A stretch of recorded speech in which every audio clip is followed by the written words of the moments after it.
what does it mean to be made in the image of God? My brother, Andrew, has actually written some very insightful posts about this topic. He does an excellent job of tracking how the word image is used in both the Old and the New Testaments and what it means for us today. I really think you should check it out. You will definitely be blessed by it. So I'll post a link to that in the comments below here. So when we think about the image of God, the Old Testament, or the New Testament for that matter, does not explicitly use the phrase the image of God very often. In fact, the only place we see that it's explicitly used is in the book of Genesis. And even then, it's only used a handful of times. Right? Genesis 1 is where we find the classic verse. Genesis 1:27. So God created man in his own image. He created him in the image of God. He created them male and female.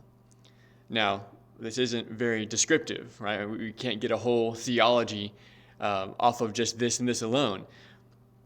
God did not have the author of Genesis go into great detail of what it means to be made in the image of God. However, this verse serves as a lens that influences how we think about humanity, just as colored sunglasses change the color of everything you see through them, so the concept of the image of God colors how we see ourselves and how we treat others. Being made in the image of God has nothing to do with physical features or personality traits or even levels of intelligence. The image of God is something that is uniquely given to all humans. It sets us apart from the rest of creation and gives us an inherent value. As my brother puts it in one of his posts, he says, "It is not any quality that we possess that makes us imagers. It is our humanity that gives us that status. His image is on us like a cosmic, eternal birthmark. We represent him on earth. When we look at others, we should see God. And when others look at us, they should see God." The image of God gives every human eternal and intrinsic value. And now there are lots of implications that we could explore, all kinds of rabbit trails that we could go down. But I want to focus on one in particular. God has associated himself so closely with us. He has interwoven himself so intricately with us that he views how we treat others as how we're treating him. And one of the first instances that we see of this idea is in Genesis 9. Genesis 9, verses 5 through 6. It says, "And I will require a penalty for your lifeblood. I will require it from any animal and from any human. If someone murders a fellow human, I will require that person's life. Whoever sheds human blood, by humans his blood will be shed. For God made humans in his image." All right, so here God says that human life has value because they bear his image. They carry his name. They represent him. And so much so that the punishment for destroying a person who bears the image of God is that you get destroyed as well. Now, through the death and resurrection of Jesus, this physical penalty of death for death is no longer in effect because Jesus took the death for us, right? But the spiritual and moral weight of protecting the image of God still remains.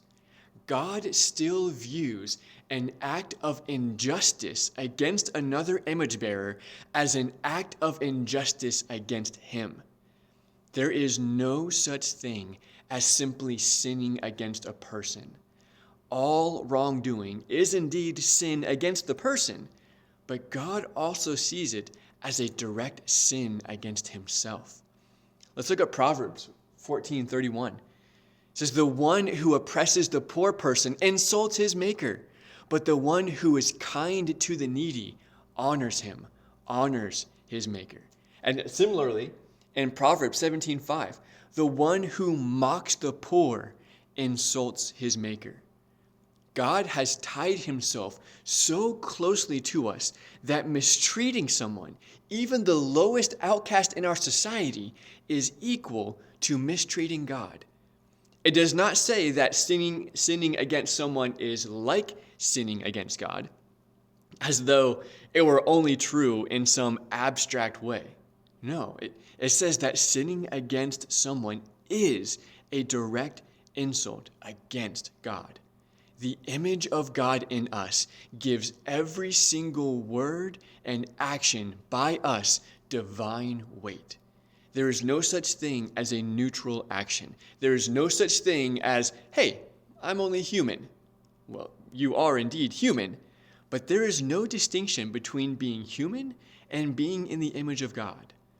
Every single person has the image of the Creator stamped onto them. And so every single action done for or against that person is an action for or against the Creator. Now, we see Jesus talk about this truth in the book of Matthew, chapter 25, right? 25, starting at verse 36. In this account, Jesus is telling his disciples about the judgment when he comes back. He says that he will separate the whole world and everyone who has ever lived into two categories. One will be on the right, will be those who have loved him and served him. And there's another on the left. We'll get to them in a second. But to those on the right, he will say, I was naked and you clothed me. I was sick and you took care of me. I was in prison and you visited me. And the people on the right respond to Jesus and they say, what do you mean? We never did any of those things for you. And verse 40 says, and the king will answer them, truly I tell you, whatever you did for the least of these brothers and sisters of mine, you did for me. This is a vivid example of the implications of the image of God on display. Like, this is just wild, right? Jesus is saying, that was me sitting on the corner and you fed me. That was me sitting in the hospital and you came to visit me. Now, our first reaction is, no, it wasn't. That was Mark or that was Susan. And Jesus says, no, that was me. Then he turns to those on the left, to those who did not love him or serve him. And Jesus says to them, starting in verse 41, he says, depart from me, you who are cursed, into the eternal fire prepared for the devil and his angels. For I was hungry, and you gave me nothing to eat. I was thirsty, and you gave me nothing to drink. I was a stranger, and you didn't take me in. I was naked, and you didn't clothe me, sick and in prison, and you didn't take care of me. And then verse 45 says, then he will answer them, truly I tell you, whatever you did not do for one of the least of these, you did not do for me. So here, Jesus says the opposite. He says, that was me sitting on the corner, and you didn't feed me. He says, that was me sitting in the hospital, and you didn't come to visit me. And again, our first reaction would be, no, it wasn't. That wasn't you. That was Mark, or that was Susan. And Jesus says, no, that was me. Each person has eternal, intrinsic worth. Any action done for or against a human is done for or against God himself. And not only that, but we have other scriptures that amp it up a notch. Not only does God see every action as involving him, but the quality of your actions towards others impacts the quality of your relationship with him.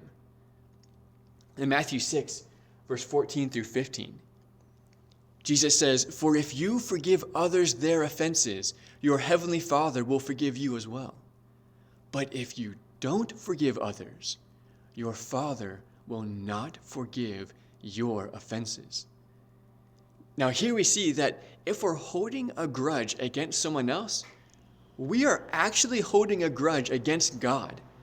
And we cannot be in fellowship with someone if we are holding a grudge against them, especially God. Your relationship with others impacts your relationship with God. Now, let's look at another verse in James 1:27 here.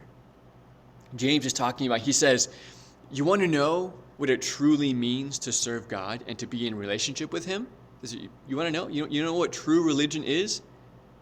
Take care of orphans and the widows. And keep yourself clean from the stains of society. Take care of the image bearers that society has overlooked. Because if you are overlooking them, you're overlooking me. Again, in 1 Peter 3, verse 7, Peter says, husbands, he's talking to husbands here, in the same way, live with your wives in an understanding way, as with a weaker partner, showing them honor as co-heirs of the grace of life, so that your prayers will not be hindered. Now, this is a wild verse that doesn't get enough attention, right? Did you catch that? Okay, look past the part where it calls the woman the weaker partner, okay? That's not the focus right now, and it doesn't mean what our culture thinks it means anyways, okay? Look at what he tells the husband. Live with your wives in an understanding way and honor them, so that your prayers will not be hindered, will not be ineffective, will not be stopped. Think about this.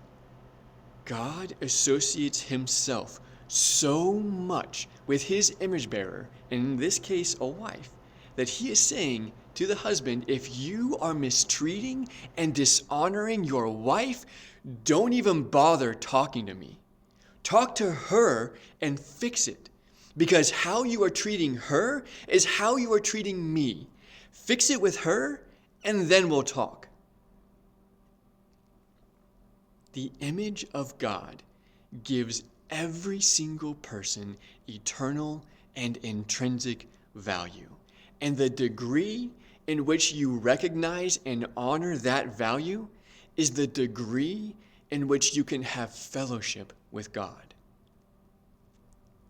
Every human being has value that is not given by other people, cannot be taken away by other people, and cannot be lost through any action of their own.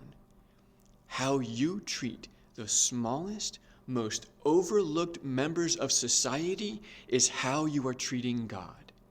The image of God challenges us to see God in every person. It challenges us to look at the womb and think, if that fertilized egg was carrying God, what would I do? It challenges us to see the poor, to see the prisoner, the immigrant, the Democrat, the Republican, the Muslim, the atheist, and think, if that were God, what would I do? All right, this isn't some universalist, everybody is God, everybody goes to heaven idea. This is the biblical idea that the image of God means that we cannot afford to see each other as merely human. We cannot afford to treat people as a means to an end. That if they help me, then I'll help them. That if they aren't a burden for me, then I'll protect them. That if they treat me fair, then I'll treat them fair. Determining people's worth by evaluating how valuable they are to you or to society is an affront to what it means to be human and is an insult to our Creator.